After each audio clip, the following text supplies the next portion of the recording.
नमस्कार दोस्तों, मैटर की कितनी स्टेट होती है ये अगर मैं आपसे पूछूं तो आपका जवाब होगा सॉलिड, लिक्विड और गैसेस। पर इसकी बहुत सारी स्टेट होती है, प्लाज्मा भी होती है चौथी, और पांचवी होती है बोस-आइंस्टाइन कंडेंसेट। अब ये आपको समझना है। आप ये जो व्हाइट बोर्ड पे लिखा है ना, ये बहुत गंदा दिख रहा है, इस पे मत जाइए। मैं आपको गारंटी देता हूँ कि बोस-आइंस्टाइन कंडेंसेट ये स्टेट क्या होती है ये मैं आपको ज़रूर समझा के दूंगा। अगर आप ये पहली बार वीडियो देख रहे हैं मेरा, तो मैं आपको देखिए, अपने पास सामग्री है नहीं तो भाई इससे काम चलाना पड़ता है, पर देखिए समझा के ज़रूर दूंगा कि ये बोस-आइंस्टाइन कंडेंसेट क्या होती है। 50-60% तो ज़रूर समझ में आएगा, ये गारंटी है मेरी, ठीक है।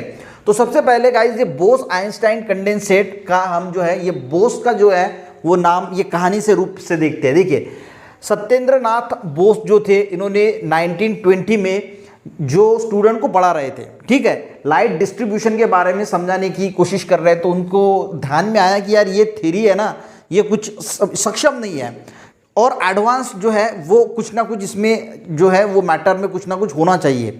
तो उन्होंने अपने जो पूरा स्टडी था एक जर्नल में पब्लिश किया, पर जर्नल में पब्लिश हुआ ही नहीं, क्योंकि सत्येंद्र नाथ बोस जो है उतने फेमस तो थे नहीं, तो उनका जो स्टडी है वो जो है वो पब्लिश ही नहीं किया, ठीक है। अब उनको बहुत बुरा लगा, तो उन्होंने क्या, अपनी पूरी स्टडी जो है, जो उनका जो पूरा डॉक्यूमेंट था, उन्होंने जो फॉर्मूलेज बनाए थे, वो जो स्टैटिस्टिक था, वो आइंस्टाइन के पास भेज दिया। तब आइंस्टाइन भी जिंदा ही थे, ठीक है। तब आइंस्टाइन ने उनका जो स्टडी का मटेरियल है उस पर स्टडी किया, ठीक है। उनको बहुत अच्छा लगा, आइंस्टाइन को बहुत अच्छा लगा कि यार बहुत बढ़िया ये मैटर है। और तब उनका पूरा स्टडी करने के बाद उन्होंने कहा कि हाँ, मैटर की जो है वो फिफ्थ स्टेट भी होती है। किसने कहा? आइंस्टाइन ने। और अब आइंस्टाइन तो भाई बहुत महान व्यक्ति थे, आइंस्टाइन के तो सभी सुनते थे, यानी आइंस्टाइन का बोलबाला था।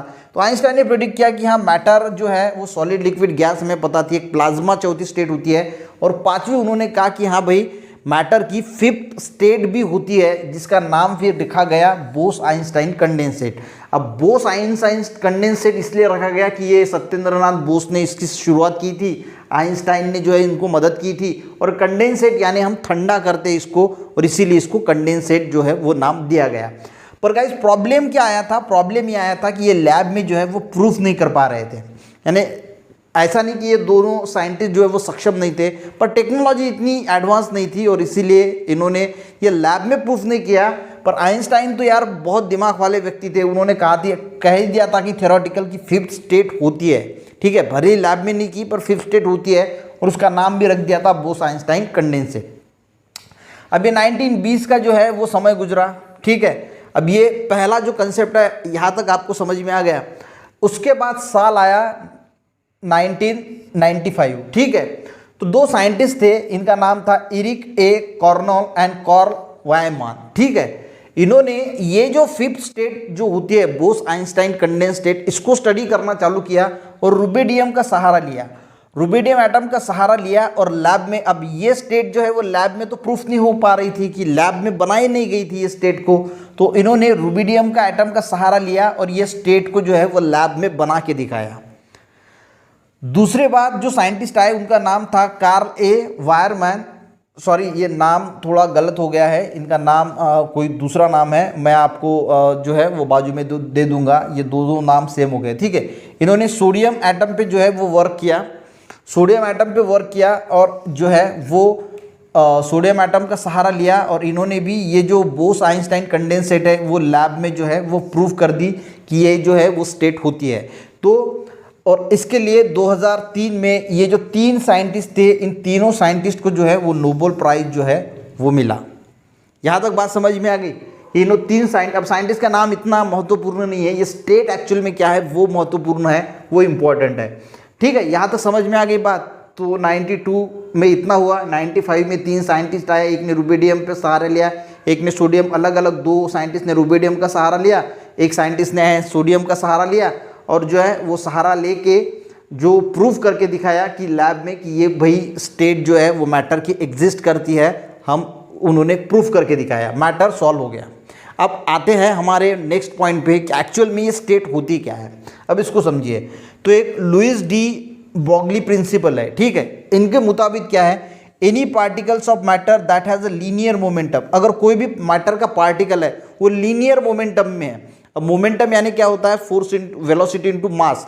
अब इसके गहराई में हम नहीं जाएंगे, आप मोमेंटम को इतना समझ लीजिए कि स्पीड समझ लीजिए, ठीक है, तो आपको समझने में आसानी होगी। तो अगर कोई भी पार्टिकल है मैटर का, वो स्पीड में है, लीनियर स्पीड में है, तो बिहेव करता है एज अ वेव, यानी वेव की तरह बिहेव करता है, यानी ये हम वेव बोलते हैं, ठीक है, इसको वेव बोलते हैं। तो वो बिहेव करता है, अगर कोई भी पार्टिकल लीनियर मोमेंटम में है यानी लीनियर स्पीड में है, तो वो वेव की तरह जो है वो बिहेव करता है। यहाँ तक समझे। अब यहाँ पे बहुत समझने वाली बात है, क्योंकि यही से हमारा स्टार्ट होता है कि ये बोस आइंस्टाइन कंडेंसेट एक्चुअल में क्या होता है, कैसे होता है, ठीक है। तो जो कोई भी लीनियर मोमेंटम में है तो वो बिहेव करता है ऑल्सो एज अ वेव, ठीक है। तो उसकी जो वेवलेंथ होती है, अब देखिए ये जो वेव होती है, इसमें ये जो पोर्शन होता है नीचे वाला, दो नीचे वाले पोर्शन, इसको हम बोलते हैं वेवलेंथ, या दो ऊपर वाले जो पोर्शन होते हैं इनको हम बोलते हैं वेवलेंथ। तो ये जो वेवलेंथ होती है ये इन्वर्सली प्रोपोर्शन होती है मोमेंटम से। अब मैंने आपको मोमेंटम, अगर आपको नहीं समझता मोमेंटम यानी क्या होता है, हम उसको बोलते हैं force into mass into velocity, ठीक है। पर इतने गहराई में मत जाइए, इतना समझिए, इसको हम स्पीड बोलेंगे आपके समझने के लिए, ठीक है। स्पीड जो है वो वेवलेंथ के से इन्वर्सली प्रोपोर्शन है, यानी मान के चलो कि कोई चीज़ बहुत ज़्यादा स्पीड में है, ठीक है, बहुत ज़्यादा स्पीड में है, तो उसकी वेवलेंथ कम होगी।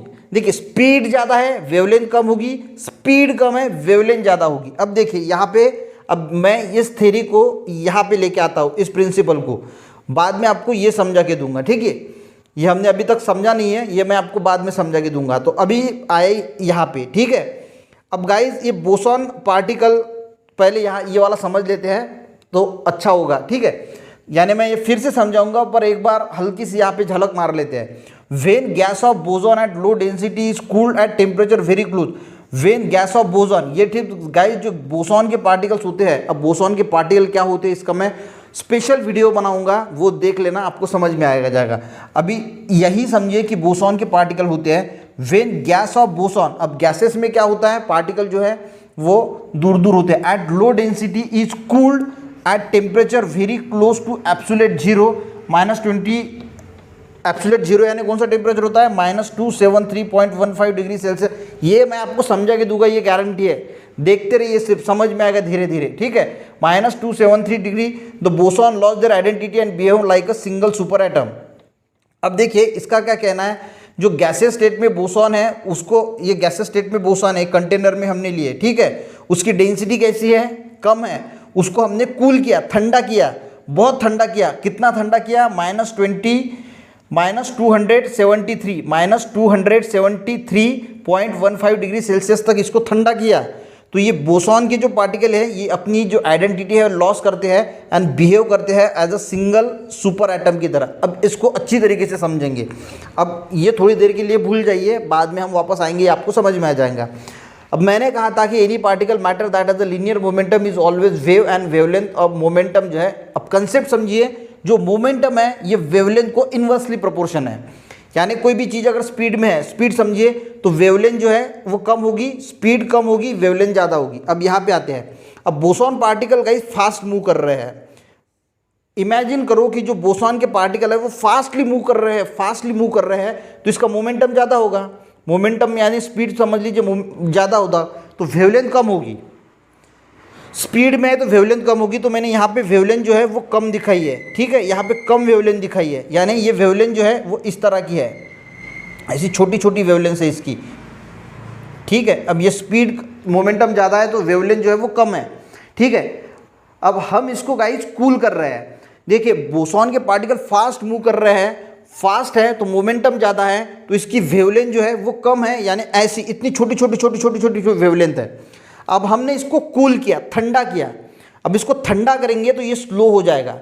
अब स्लो हो जाएगा तो मोमेंटम क्या हो जाएगी, कम हो जाएंगी, मोमेंटम इसका कम हो जाएगा। मोमेंटम कम हो जाएगा तो वेवलेंथ बढ़ जाएगी ना, वेवलेंथ बढ़ जाएगी। थी पहले ऐसी वेवलेंथ थी तो अब ऐसी वेवलेंथ हो जाएगी, वेवलेंथ बढ़ जाएगी।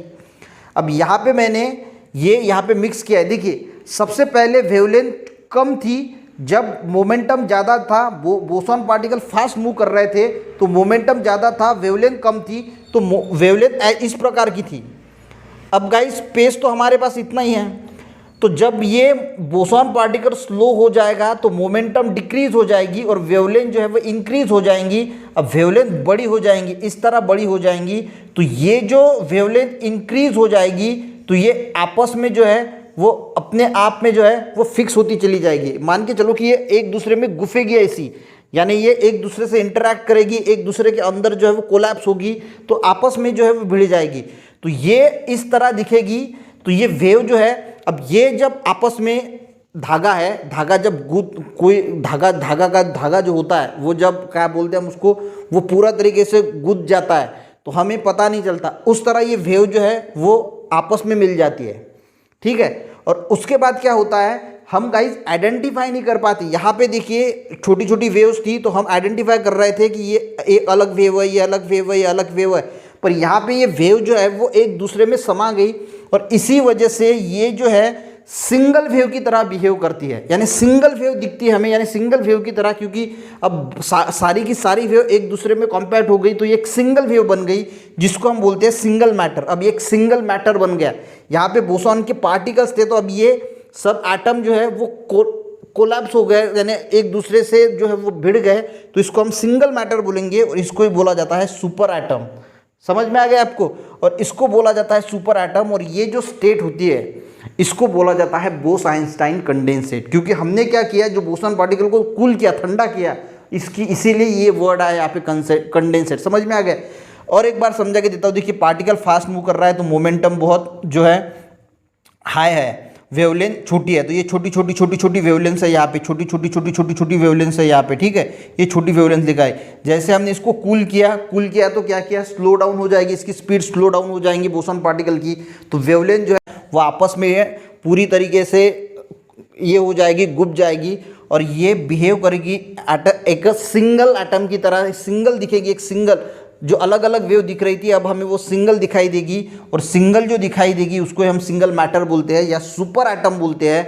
और ये जो स्टेट होती है उसको बोला जाता है बोस आइंस्टाइन कंडेंसेट। तो गाइज इसे बोला जाता है, देखिए, when a gas of boson as a low density is cooled at room temperature very close to absolute the boson lose their identity, lose करते हैं and behave like a single super atom.